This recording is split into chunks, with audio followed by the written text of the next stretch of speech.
सबसे पहले आज 11 नवंबर मौलाना अबुल कलाम आज़ाद की जन्मदिन उनकी जयंती पर भारत सरकार ने जो एजुकेशन डे शिक्षण दिवस यौम तालीम जो अनाउंस किया था, उसके लिए मैं पूरे देश को और इस वक्त में एजुकेटेड पढ़े लिखे पूरे संसार के सभी लोगों को मुबारकबाद देता हूँ कि भारत की जो व्यवस्था शिक्षण व्यवस्था कैसी होना चाहिए थी, इसके बारे में मौलाना की संकल्पनाएं क्या थी। सबसे पहले तो मौलाना की ज़िंदगी के दो हिस्से हैं। पहली आज़ादी के पहले और आज़ादी के लिए उनकी लड़ाई में जो योगदान था, वो योगदान जो इतना ज़्यादा कष्ट से, इतने ज़्यादा स्ट्रगल से भरा हुआ है कि जिसकी कल्पना भी हम नहीं कर सकते। अभी मैं आपको बताना चाहूँ कि वो आज़ाद हिंदुस्तान के कितने बड़े जो है तो फेवर में थे और कैसे आज़ाद हिंदुस्तान को जो है तो एडवोकेट करते थे। ये इस बात का अंदाज़ा लगा सकते हैं हम कि मौलाना का नाम जो था ग़ुलाम मुईनुद्दीन, ये नाम था मौलाना का। लेकिन उन्होंने कहा कि मेरे एक दोस्त ने वो बात मुझे याद दिलाई कि मौलाना ने अपने नाम के आगे ग़ुलाम ये लफ्ज़ ही हटा दिया और उन्होंने अपने नाम के आगे आज़ाद लगाया। आज़ाद का मतलब क्या? आज़ाद का मतलब हर बात से दुनिया की जितनी भी रूढ़ी परंपरावादी, जितनी जो है तो विघटनवादी और ग़ुलामी की जितनी जंजीरें हैं, जो धर्म के नाम पर है, जो एजुकेशन के नाम पर है, जो साहित्य के नाम पर है, जो अपने मतलब पुराने पीढ़ी के लोगों के नाम पर है, सकाफत जिसको बोलते हैं, कल्चर के नाम पर है, इन सब से जो है तो उन्होंने आज़ादी का इजहार किया। यहाँ तक कि हर इस्लाम के अंदर भी उस वक्त में ऐसे लोग मौजूद थे और आज भी ऐसे लोग कुछ मौजूद है जो इस्लाम के अंदर धर्म के नाम पर अतिरेक करते हैं ना, और वो बढ़ावा कर जो है तो इस्लाम को किसी और शक्ल में पेश करते हैं। उन्होंने उससे भी आज़ादी का जो है तो अपने आप को उससे भी आज़ाद का नाम दिया उन्होंने, और वो आज़ाद के नाम से जो है तो अपने आप को शुरू किया। और दूसरी बात कि उनका नाम अबुल कलाम पड़ा। अबुल कलाम मतलब भाषा, बोलना, ज़बान, तो ज़बानों का बाप, भाषाओं का बाप। ऐसी ज़बान थी मौलाना की, ऐसी स्पीच थी, ऐसी उनकी ज़बान के अंदर, उनकी फ़िक्र के अंदर, उनके ख़याल के अंदर, उनके जो है तो सोच के अंदर ऐसी आज़ादी थी कि लोग उनकी ज़बान से बन जाते थे। आपको मैं बताना चाहता हूँ कि आज अगर हमारा सलाहियत याफ्ता बच्चा, आज अपना एजुकेटेड बच्चा, अपना जो है तो अच्छे से अच्छा प्रशिक्षित बच्चा किस उम्र से जो है तो अपने इसकी शुरुआत करता है। मौलाना 5 साल की उम्र में कुरान शरीफ हिफ्ज़ कर चुके थे। मौलाना ने सारी हदीस की किताबें उस वक्त में जो है तो 6 साल की उम्र तक पूरी कर ली थी। 13 साल की उम्र में मौलाना 4 बड़े बड़े पेपर जो है जो पूरे हिंदुस्तान के अंदर डंका बजाते, 4 बड़े बड़े पेपर के एडिटर थे। ऐसे पेपर के उस वक्त में उस पेपर को जो है तो 3-3 महीने तक के लिए लोग इंतज़ार करते थे। 15 रोज़ा पेपर था एक, और एक 8 दिन के अंदर निकलता था और वो लोगों तक पहुंचता था, 3-3 महीने के बाद पहुंचता था। लोग उसका इंतज़ार करते थे। ऐसी ज़बान थी, ऐसे उनके आज भी जो है तो अल हिलाल, अल बलाग, अल लिसान सादिक और सिद्क़ुल लिसान और पता नहीं कितने ऐसे बड़े बड़े पेपर हैं। उस वक्त में उर्दू का तूती बोलता था क्योंकि सरकारी ज़बान उर्दू थी। उर्दू इतनी बड़ी ज़बान थी, आज परसों हमने उर्दू डे भी मनाया। उर्दू इतनी बड़ी ज़बान थी कि यहाँ की अदालतों की ज़बान क्वालिफ़िकेशन के लिए उर्दू होना ज़रूरी था भारत के अंदर। अगर जज को उर्दू नहीं आती तो उसके क्वालिफाइड नहीं था। उर्दू के उस वक्त के आज भी जो है तो सारे अपने फैसले मौजूद हैं। आर्कियाज़ के अंदर सुप्रीम कोर्ट, हाई कोर्ट और स्थानिक जो डिस्ट्रिक्ट अदालतें हैं उनके अंदर जो उतने पुराने अगर आप रिकॉर्ड निकालेंगे, सारे जो है तो सरकारी ज़बान उर्दू थी। और वो उर्दू के सबसे बड़े जो है तो माहिर उस वक्त में देखे जाते थे, इतने बड़े माहिर थे। मौलाना ने कई हज़ार किताबें लिखी, कई लाख मज़ामीन दिए, हज़ारों जगह पर जो है तो उन्होंने लोगों को जमा करके असल में 1912 के अंदर गांधी जी के बहुत पहले जो है तो मौलाना अबुल कलाम आज़ाद सियासत में भारत की आज़ादी के लिए आ चुके थे। और मौलाना आज़ाद ही का ये तस्वुर था। पहले जो है तो कांग्रेस जो थी, क्योंकि कांग्रेस में इसलिए नाम ले रहा हूँ, आज ये प्रोग्राम सिर्फ कांग्रेस का नहीं, ये पूरे देश का प्रोग्राम है, लेकिन मैं बता रहा हूँ कि उस वक्त में आज़ादी की लड़ाई में सबसे आगे कांग्रेस थी। तो कांग्रेस का तस्वुर जो था वो हम यानी तशद्दुद पसंद कांग्रेस थी। यहाँ पर जैसे अपने भगत सिंह हुए और दूसरे लोग हुए कि ये लोग जो है तो आज़ादी के मतवाले गांव खेड़ों में, अलग अलग इलाकों में, दूर दूर जो है तो दूर दराज के इलाकों में थे। लेकिन मौलाना ने कहा कि जिस वक्त तक आज़ादी की चाहत भारत के हर आदमी के दिल में नहीं जगेगी, तब तक भारत आज़ाद नहीं हो सकता। इसके लिए मौलाना ने पूरे हिंदुस्तान के जो है तो दौरे करना शुरू किए। जैसे आज भारत जोड़ो यात्रा के नाम पर राहुल जी चला रहे हैं, वैसे ही जो है तो पूरे हिंदुस्तान का मौलाना ने जो है दौरे किए और जगह जगह पर जो है तो मौलाना ने जलसे किए, लोगों से मुलाकातें की, उनके दिलों में जो है तो आज़ादी की अहमियत डाली। क्यों? क्योंकि हमारे को अंग्रेज़ों ने सिर्फ हमारे ऊपर शासक उनका नहीं था, बल्कि उन्होंने पूरे जहन जो है तो हमारे ऐसे मजबूत करके रख दिए थे कि सबको जो है तो ज़हनी तौर पर गुलाम बना लेते। लोग समझते थे हम अंग्रेज़ों से कभी आज़ादी नहीं हासिल कर सकते। मौलाना ने उस वक्त में जो है तो एजुकेशन का एक तस्वुर पेश किया कि अंग्रेज़ों ने हमारे पास जो मॉडर्न एजुकेशन के नाम पर एक एजुकेशन सिस्टम शुरू किया। ये एजुकेशन सिस्टम दरअसल लोगों को ग़ुलाम बनाने का सिस्टम है।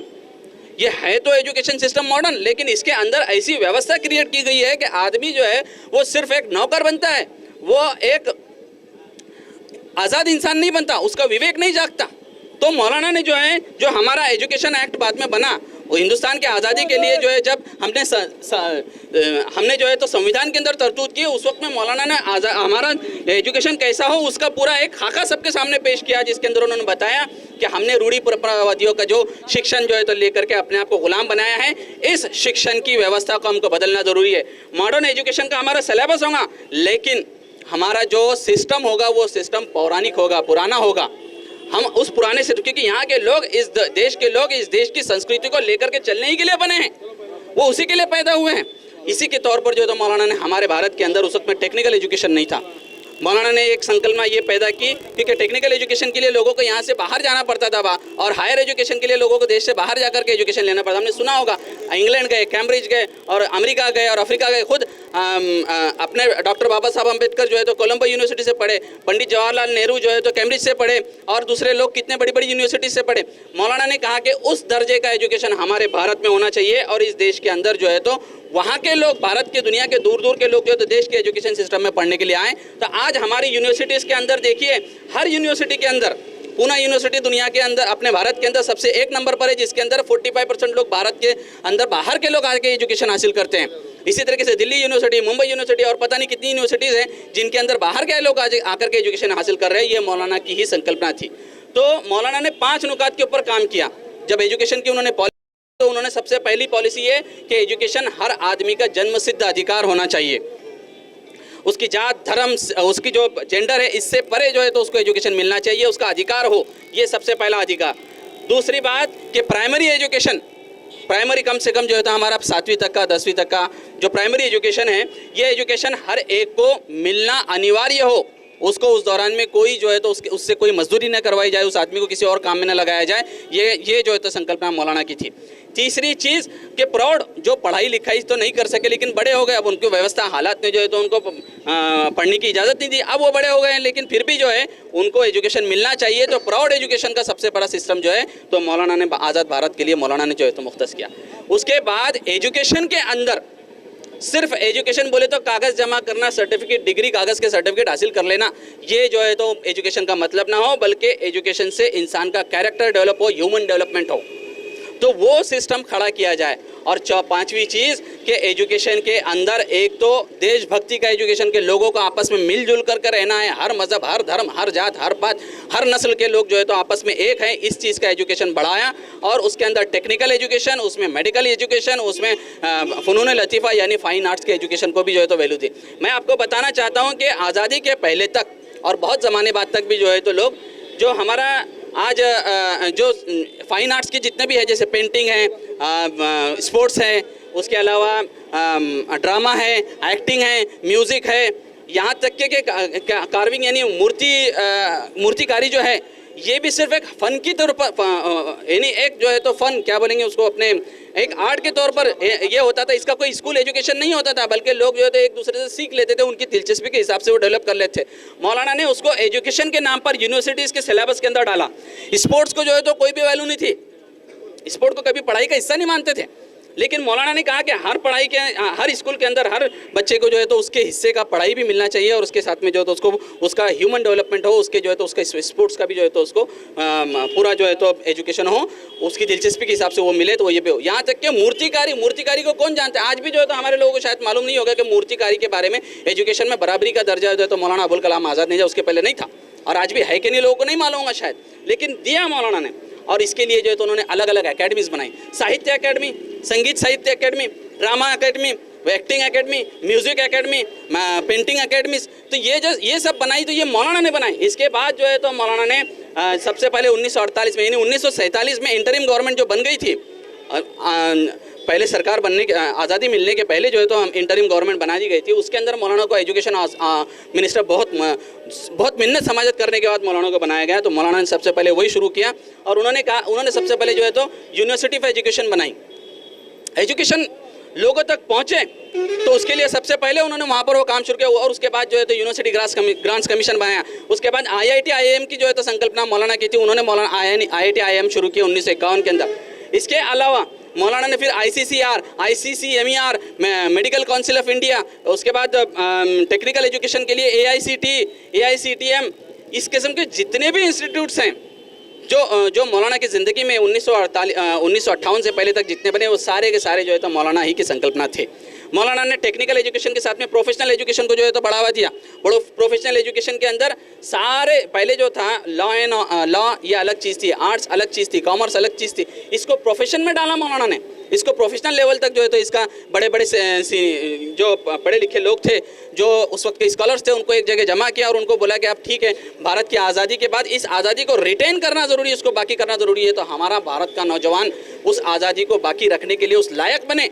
और अंग्रेज़ों ने जो क्रिएट की हुई ये व्यवस्था है, जो पिछले 2 सदियों से 200 साल से हमारे ऊपर लदी हुई है, ये हटना ज़रूरी है। इसके लिए लोगों की, हमारे नौजवानों की ऐसी तरक्की होना चाहिए, उनकी ज़हनी नशोनुमा ऐसी होना चाहिए, उनका दिमाग ऐसा जो है तो पलना चाहिए कि वो इससे तोड़ करके हमारे एक नए हिंदुस्तान को जो है तो बनाएं और इस नए हिंदुस्तान की आज़ादी को बाकी रखें। इसके लिए जो तो मौलाना ने तरतीब देने के लिए काउंसिल्स बनाए, उसको हेड किया और सारी पॉलिसीज़ बनाई। आपने बड़ी अच्छी बात कही कि 2000 मौलाना ही ने जो है तो हमारे एजुकेशन की जो बुनियादी जो उसूल है उसको वज़ा किए। तो मौलाना के उसूल जो थे उस वक्त में कितने साफ थे, स्पष्ट थे। CBSE एजुकेशन के अंदर जो है तो बाद में उसको अपनाया गया और आज 2008 के अंदर जो है तो हमने राइट टू एजुकेशन एक्ट बनाया। राइट टू एजुकेशन एक्ट बनाने के बाद भारत सरकार ने, क्योंकि मौलाना की सारी संकल्पनाओं को एजुकेशन के अंदर, एजुकेशन एक्ट के अंदर क्लब किया था, इसके लिए एजुकेशन डे को जो है तो मौलाना अबुल कलाम आज़ाद के जन्मदिन से जोड़ा और इसको पूरे दुनिया में, पूरे हिंदुस्तान के अंदर जो है तो मशहूर किया। मैं आपको ये बताना चाहता हूँ कि एजुकेशन डे ये सिर्फ हमारी सोच है कि ये मौलाना अबुल कलाम आज़ाद की हिंदुस्तान की पूरी दुनिया में आज एजुकेशन डे मनाया जा रहा है और वो मौलाना अबुल कलाम आज़ाद ही के जो है तो जयंती के ऊपर मनाया जा रहा है, उन्हीं को ट्रिब्यूट देने के लिए मनाया जा रहा है। मौलाना अबुल कलाम आज़ाद की फ़िक्र, उनकी तड़प ऐसी थी, इतने ज़्यादा जो है तो मुल्क को पहले आज़ाद करने के लिए तड़पे, उसके बाद आज़ादी को बाकी रखने के लिए और उस आज़ादी को जो है तो और तरक्की देने के लिए तड़पते रहे।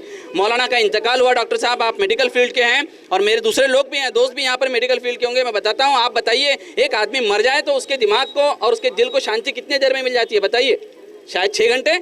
मौलाना का दिमाग 18 घंटे से ज़्यादा मौत के बाद भी, उनकी ऑफिशियल डेथ डिक्लेयर करने के बाद भी 18 घंटे तक मौलाना का दिमाग जो है तो वो मुतहर्रिक था। उनके बदन की जो टेम्परेचर जो था तो वो वैसा ही था। 18 घंटे के बाद मौलाना का जो है तो बदन पूरा ठंडा हुआ, जबकि 18 घंटे पहले मौलाना का इंतकाल हो चुका था, डेथ डिक्लेयर की जा चुकी थी। पंडित जवाहरलाल नेहरू अपनी किताब के अंदर लिखते हैं कि मौलाना अबुल कलाम आज़ाद जो है पंडित जवाहरलाल नेहरू के पिताजी पंडित मोतीलाल नेहरू के ज़माने से कांग्रेस और भारत की आज़ादी के लिए लड़ रहे थे। तो उन्होंने एक मर्तबा अबुल कलाम कह दिया, मौलाना उनके नाम के आगे नहीं लगाया। तो उसी वक्त भरी महफिल में पंडित जवाहरलाल नेहरू के पिताजी खड़े हुए, जबकि पंडित जवाहरलाल नेहरू उस वक्त में कांग्रेस के जनरल सेक्रेटरी थे और मौलाना उस वक्त में प्रेसिडेंट नहीं थे। लेकिन इसके बावजूद जो है तो उन्होंने खड़े होकर कहा कि अपना जुमला वापस ले। मौलाना के नाम के आगे मौलाना वो कोई उपाधि नहीं है, ये उनका जो इल्म है, उनका जो नॉलेज है, उस नॉलेज के बराबरी का एक लफ्ज़ जो है तो हमारे पास उर्दू में एक भाषा में है, इसके लिए उनको वो लफ्ज़ दिया गया। डॉक्टर को डॉक्टर बोले नहीं बोलेंगे, हमको चलेगा बोले, लेकिन मौलाना को मौलाना बोले बगैर तू मौलाना का नाम नहीं ले सकता। पंडित जवाहरलाल नेहरू ने अपनी जीवनी में जो है ना वो लिखा है कि मैंने अपनी ज़िंदगी में कभी ये लफ्ज़ नहीं बोला उसके बाद।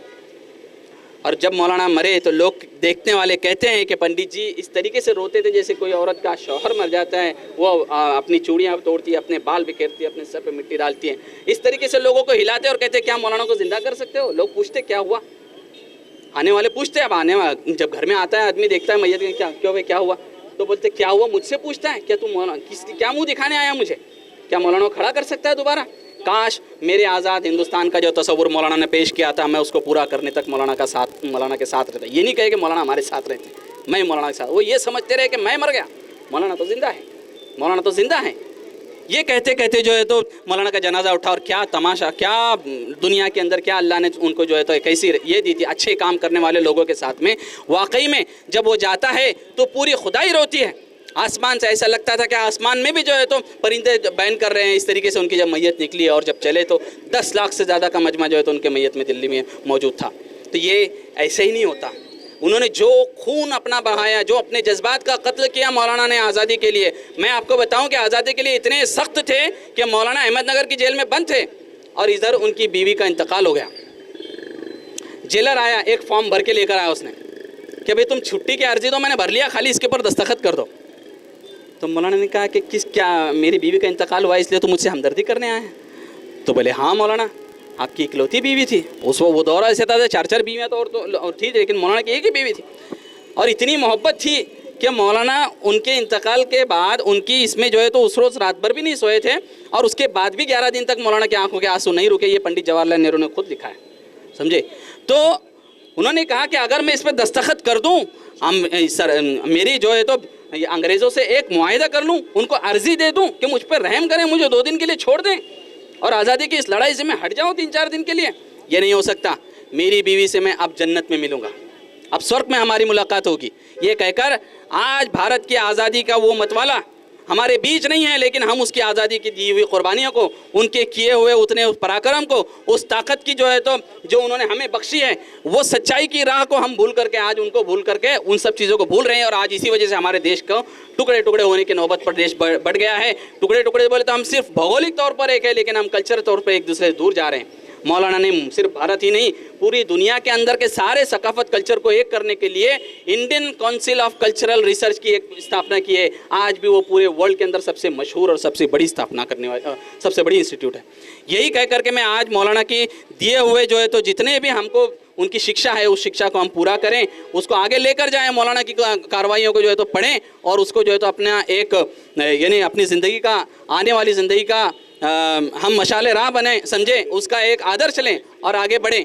यही जो है तो मैं आज दुआ करता हूँ। और मौलाना की रूह को भी जो है तो अल्लाह ताला सुकून बख्शे, उनको भी जो है तो जन्नत में आला दर्जा अता करे। जो चीज़ों की कुर्बानी उन्होंने भारत और इस मुल्क के लिए, जिनको वो जानते थे और जिनको नहीं जानते थे, जो उनको जानते और जो उनको नहीं जानते उनके लिए दी, अल्लाह उसका भी उनको बेहतरीन से बेहतरीन अजर अता फरमाए। इसकी मैं जो है तो दुआ करता हूँ। Thank you.